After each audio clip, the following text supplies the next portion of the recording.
Hi, this is Clare and welcome to another Hero Arts video. In this video, I'm going to be showing how I made this clean and simple Christmas card, doing a little bit of selective sentiment adjusting. It's not a real thing, but that's just what I'm calling it. So Hero Arts recently came out with two new stamp and die sentiment sets, Blessings and Wonderful. We're going to be using the Blessings, and for this card we're going to be using the color layering wreath stamp set for all the images. So the first thing we're going to do for this card is we're going to die cut our panel using the rectangle infinity dies. I think this is the third largest die. And then we're going to start stamping our wreaths. The colors that I'm using for the base layer wreath are green apple, lime green, and green hills. I'm going to start with my lightest color first, green apple, and then I'm going to work my way to green hills and then lime green. I'm starting with my lighter colors first because I don't want to have to I don't really need to clean my wreath in between the inking because these are all from the same color family, so I'm not worried about any ink contamination as long as I'm starting from the lightest color. They're not pigment inks. Pigment inks probably would contaminate, but if you're not like cleaning them in between. But since these are dye inks, I'm not worried. So for the second layer, I'm also going to be using green hills and lime green. For the two lighter wreaths, I'm using just a slightly darker shade of green. And then for the darkest wreath, I'm using fresh lawn to stamp that last layer. Alright, so this is the selective sentiment adjustment. Fancy term, basically just for masking. So I want the to you and your family, they're separate stamps in this set, and I want them to both be stamped below blessings, but it's very long when they're combined, so they will be stamped over the G in blessings. So I was worried about that not showing up very well, black on black, some of the little words getting lost. So what I'm doing is I'm going to mask part of the G out, just a little strip so I can fit the your family in there.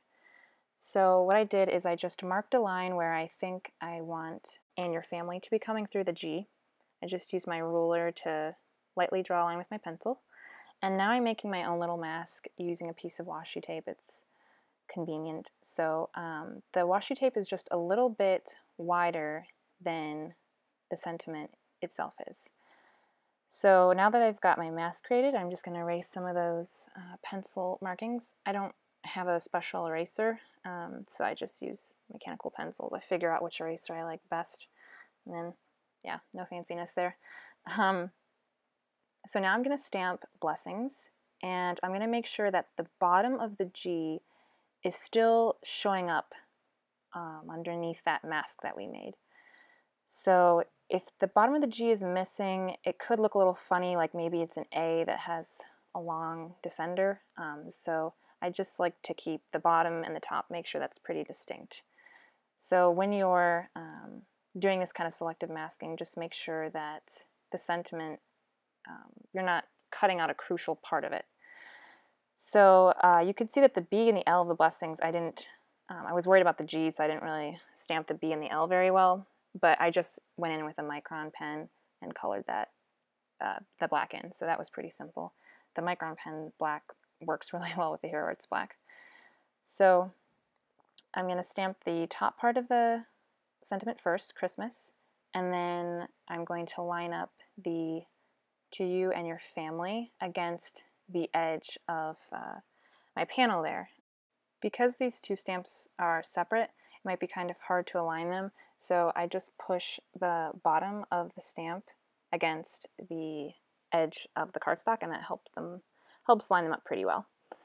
So now I'm just going to stamp that in there using the Hero Arts black ink, and it fits in there perfectly and everything's legible, so that's all good. Now we're going to stamp several bows using strawberry, crimson, and red royal. You could just use one red color, and for the wreaths you could just use 3 green colors for all the layers, but I wanted to add a little more something, so I used different shades of green and red. So after I have die cut my bows, I'm going to take a red gem, pop that in the middle of each one of them. If you wanted to add even more detail with these, you could add a last layer of clear sparkle embossing powder, which is what we're going to do for these wreaths. So after I prepped it with some anti-static powder, I'm going to take the last wreath image. You don't, with this set you could use 2 layers, you could even use 1. I just decided to use all 3 since that was as many as was available. So I'm stamping that in Versamark and then covering it with clear sparkle embossing powder, and that just adds a nice extra little layer. So the reason I added the sparkle embossing powder on top of the sentiment and didn't stamp the sentiment after I finished all my wreath layers was because the chances of the black smearing on the embossing powder were pretty high if I saved it till last. And since the embossing powder is clear, it doesn't get in the way of the sentiment at all. So you can still read it. It just adds some nice sparkle. With the bows adhered, I kind of pulled up the edge of the bows to give them a little more dimension. And the last step is to adhere the panel to the card base, and that pretty much finishes the card. So if you wanted to make things simpler, you could just use, like I said, 1 shade of red, 2 or 3 shades of green, or you could use red ombre or green ombre ink pads to get more color but with just 1 inking. And yeah, there are lots of ways you can simplify this or add your own special touch. So if you have any questions or comments, you can leave them on the blog, you can leave them in the comment section, and supplies will be linked or listed and linked on the blog. Thank you so much for watching and have a great day. God bless.